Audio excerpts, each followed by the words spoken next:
السلام علیکم، welcome to report card. میں ہوں ابسا کومل۔ سعودی ولی عہد محمد بن سلمان 2 روزہ پاکستانی دورہ مکمل کر کے روانہ ہو چکے ہیں۔ وزیر اعظم عمران خان، وفاقی کابینہ کے ارکان اور army chief general Qamar Javed Bajwa کی جانب سے نور خان ایئر بیس پر ان کا پرتپاک استقبال کیا گیا تھا۔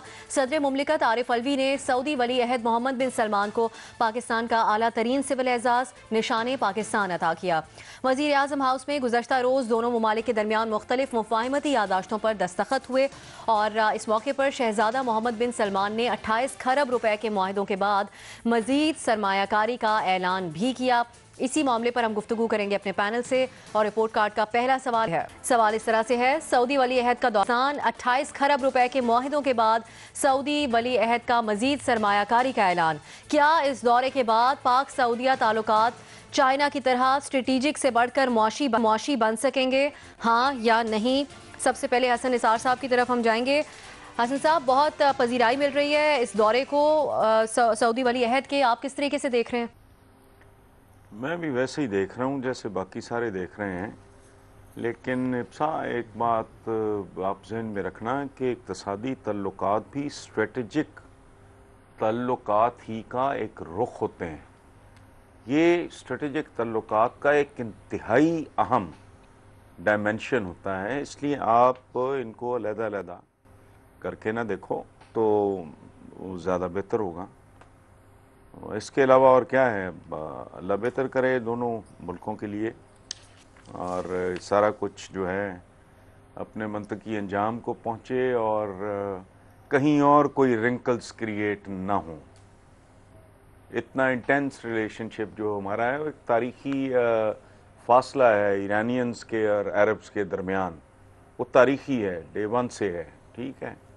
اور فارسی زبان کی شاعری بھی بھری پڑی ہے عربوں کے ساتھ، ایک خاص طرح کا ان کا جو رویہ ہے، اور اللہ کرے کہیں اور رنکلز نہ آئیں۔ اور ایک بات اور آپ ذہن میں رکھو کہ یہ سارا کچھ امریکہ کی رضامندی کہہ لو، خوشنودی، approval, I don't know which term to use, لیکن وہ اس میں مکمل طور پہ شامل ہے۔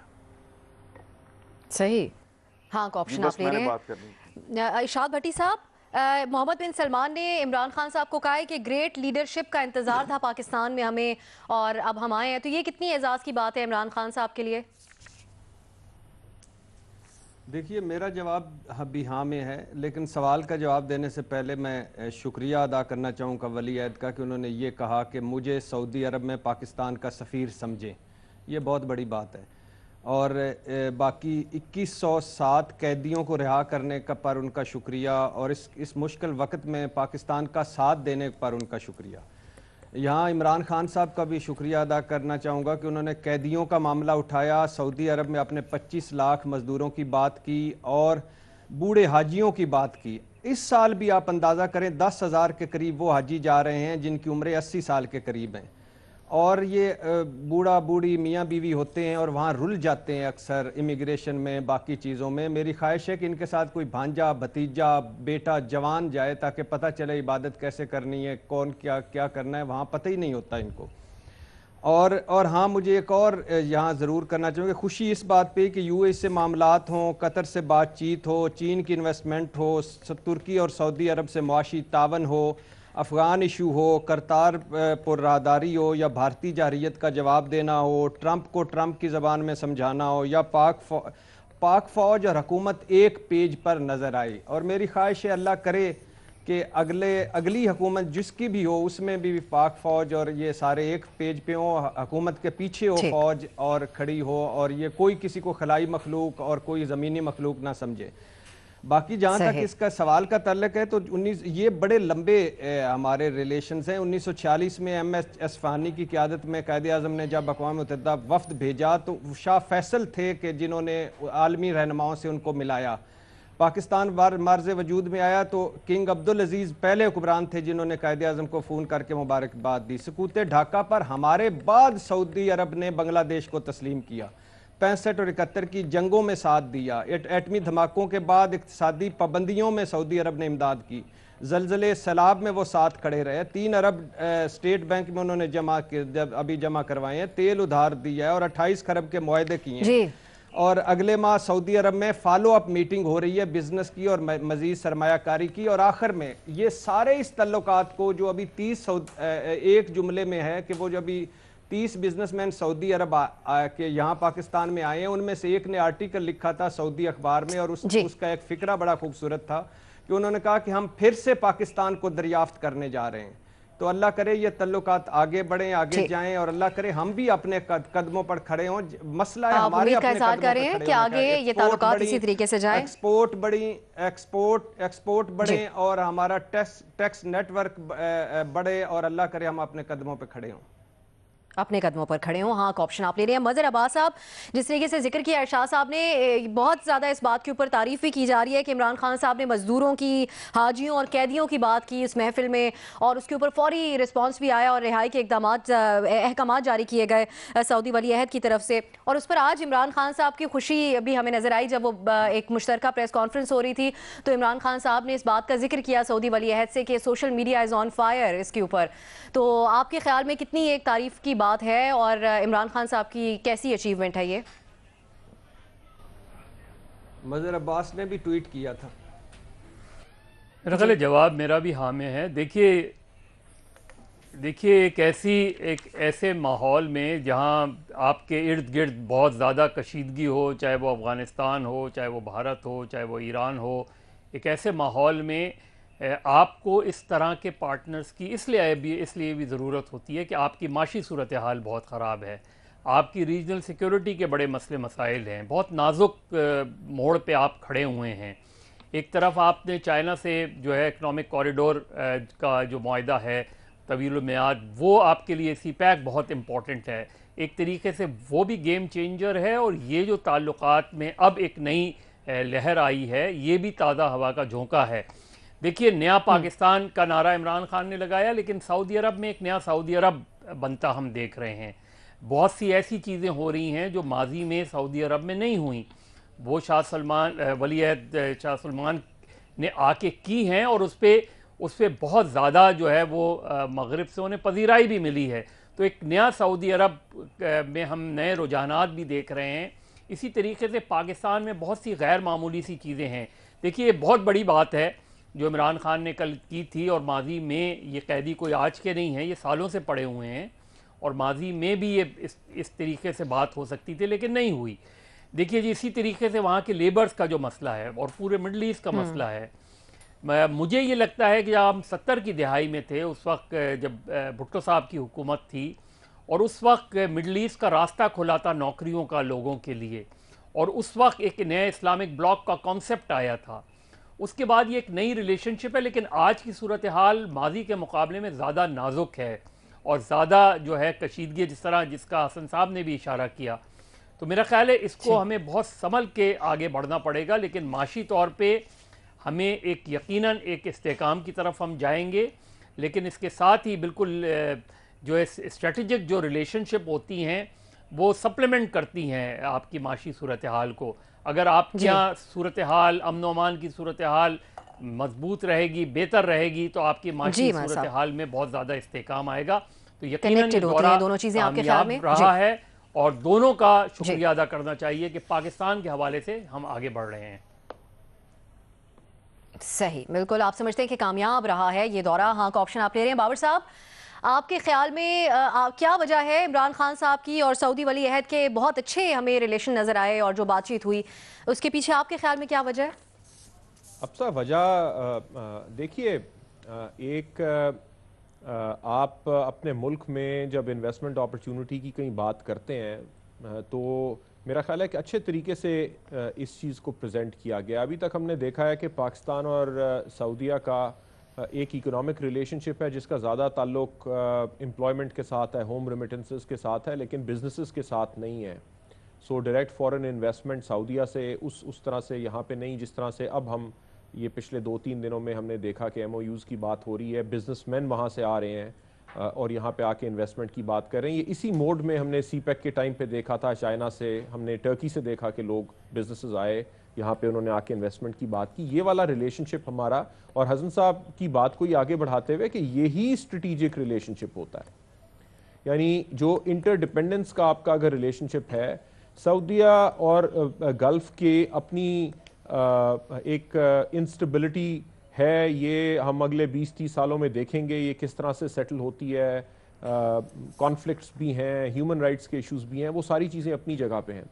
لیکن جب دو ملکوں کے بزنسز اور ان کے اکانومیز انٹر ڈپینڈنٹ ہو جائیں, پھر گورنمنٹ میں کون ہے اور کون نہیں ہے اس کی ریلیونس اور پرسنل لائلٹیز کی ریلیونس کم ہو جاتی ہے. اور جن ملکوں سے ہمارے لانگ سٹینڈنگ ریلیشن شپس ہیں وہاں ہم اسی طرح کی چیز دیکھتے ہیں. تو ابھی تک ہمارے ریلیشن شپ ہمارے حکمرانوں کی ادھر کے حکمرانوں سے پرسنل ایک جو آپ کی جو بھی ایک ریلیشن شپ تھا اس کے اوپر بیس تھی, یہ ڈیپن ہو جائے گا اب. لیکن اس میں 2-3 چیزوں کا ہمیں خیال رکھنا پڑے گا. ایک تو یہ کہ سب نے ابھی ذکر کیا کہ ایک ٹائٹ روپ ہے ایران سعودیہ, جو تھوڑا سا ہم نے اس کا نمونہ ابھی دیکھا بھی ایک پریس کانفرنس میں. سو وہ ٹائٹ روپ ہے. ہم نے یہ ریلیشن شپ گہرا بھی کرنا ہے, لیکن ساتھ ساتھ ہم نے یہ بھی انشور کرنا ہے کہ وہ ہمارے تعلقات نہ خراب ہوں. ایک بات. بہت دوسری احتیاط بات کے یہ ساتھ کہ جب آپ سی پیک ہوا تھا تو جی ایک آخری بات سن لیجئے, جب سی پیک بھی ہوا تھا تو ایک اعتراض یہ آتا تھا کہ جن کنڈیشنز کے اوپر انویسٹمنٹ آ رہی ہے ان کا ہمیں نہیں پتا, اور اس میں تھوڑی سی ٹرانسپیرنسی ہونی چاہیے. کوئی لانگ ٹرم اس طرح کے ہم اگریمنٹس نہ کریں جو اکنامکلی پاکستان کے فائدے میں نہ ہوں. تو یہ 2 چیزیں ہیں جو گڈ ول جیسچر شو ہوئے, یہ بہت اچھی بات ہے. اگر ڈائریکٹ انویسٹمنٹ آتی ہے یہ بہت بہتر ہے اس سے کہ ہمیں لونز ملیں وہاں سے, یہ بہت اچھی بات ہے. لیکن جو ٹرمز ہوں وہ سسٹینیبل ہوں پاکستان کے لیے, سسٹینیبل ٹرمز ہونے چاہیے. ریما, جو کل فواد چوہدری صاحب سلیم صافی صاحب کے پروگرام میں آن اے لائٹر نوٹ گفتگو کر رہے تھے, تو صافی صاحب نے ان سے پوچھا کہ 200 ارب روپے نہیں آئے پاکستان, تو انہوں نے کہا کہ 200 ارب یعنی عربی تو آ گئے ہیں پاکستان میں, اور بہت اس کے بعد ان لوگوں نے کہا بھی ہوا تھا اس شو کے اندر. آپ کے خیال میں ایک تو جو حکومتی طور پر اس کو ہینڈل کیا گیا ہے, اور ایک نئے طور پر جو تعلقات سعودی عرب کے ساتھ بن رہے ہیں, وہ کیسے آپ اس کو دیکھ رہی ہیں پاکستان اور سعودی عرب کے ان تعلقات کو؟ جی شکریہ ابسا. جی فواد چودھری صاحب کا سینس آف ہیومر تو میرا خیال ہے سبھی اپریشیٹ کرتے ہیں, بہت اچھا جوک تھا ان کا, لیکن اس سے زیادہ کیا اس کے بارے میں کہا جا سکتا ہے. میں تھوڑا مختلف طرح سے اس کو دیکھتی ہوں, کیونکہ آپ کے سوال میں چائنا کے ساتھ کمپیریزن تھا. تو میرا نہیں خیال سعودی عربیہ اور چائنا کی جو اکانومیز ہیں ان کو ہم کمپیئر کر سکتے ہیں. چائنا کے ساتھ اکنامک ریلیشن شپ بہت زیادہ اسٹرانگ ہو سکتا ہے پاکستان کا, اس میں بہت زیادہ پوٹینشیل ہے. میرا نہیں خیال سعودی عربیہ کے ساتھ اس طرح کا پوٹینشیل ہے, کیونکہ دونوں کی جو دنیا میں ایک پاور کی جو بنیاد ہے وہ مختلف ہے. چائنا جو ہے وہ ایک بہت بڑی مارکیٹ ہے, وہ دنیا کی لارجسٹ گروئنگ اکانومیز میں سے ہے. 2030 تک ایسا لگتا ہے کہ وہ امریکہ سے بھی بڑی اکانومی بن جائے گی. وہاں بہت انوویشن ہوتی ہے, ڈائیورسٹی ہے. تو میرا خیال ہے اس سے آپ سعودی عربیہ کو کمپیئر نہیں کر سکتے. وہ بہت ایک اسپیسیفک طرح کی ان کی اکانومی ہے, بہت پیٹرولیم ڈیپینڈنٹ ہے. تو میرا نہیں خیال آپ چائنا کے ساتھ جس طرح کی آپ کی اکنامک ریلیشن شپ ہو سکتی ہے اس سے کوئی بھی کمپیریزن بھی ہو سکتا ہے سعودی عربیہ کا. لیکن جو باقی سب نے بات کی وہ اپنی جگہ بھی درست ہے کہ اسٹریٹجک ریلیشن شپ اور اکنامک ریلیشن شپ کا تعلق ہوتا ہے. اور ایک مختلف طرح کا ہمارا سعودی عربیہ کے ساتھ یہ ریلیشن شپ ہے کہ پاکستانی سب سے زیادہ پاکستان سے باہر سعودی عربیہ میں رہتے ہیں, کام کرتے ہیں. تو اگر اس میں پروگریس ہو تو بہت ایک اسٹرینتھن ہو سکتا ہے رشتہ. لیکن چائنا کے ساتھ کمپیریزن اور اکنامک ریلیشن شپ میرا خیال ہے اس پہ میں نہ کی آپشن لوں. اسپیسیفکلی اس کے اوپر آپ نہیں کا آپشن لیں گی. معاشی تعلقات کے حوالے سے آپ سمجھتی ہیں کہ کمپیئر نہیں کیا جا سکتا چائنا اور سعودی عرب کو, نئے کا آپشن آپ لے رہی ہیں. دیگر تجزیہ کاروں نے ہاں کا آپشن لیا ہے. عالمی عدالت انصاف میں بھارتی جاسوس کلبھوشن یادو کیس کی سماعت شروع ہو گئی. عالمی عدالت انصاف کا 15 رکنی بینچ سماعت کرے گا. پہلے دن بھارتی وکلا, جبکہ 19 فروری کو پاکستان جوابی دلائل دے گا. 20 اور 21 فروری کو عدالت کیس سے متعلق غور و خوض کرے گی. سماعت 4 دن تک جاری رہے گی. پاکستان کے 6 سوالات پر بھارت ابھی تک کوئی جواب نہیں دے سکا ہے اور اپنا دعویٰ بھی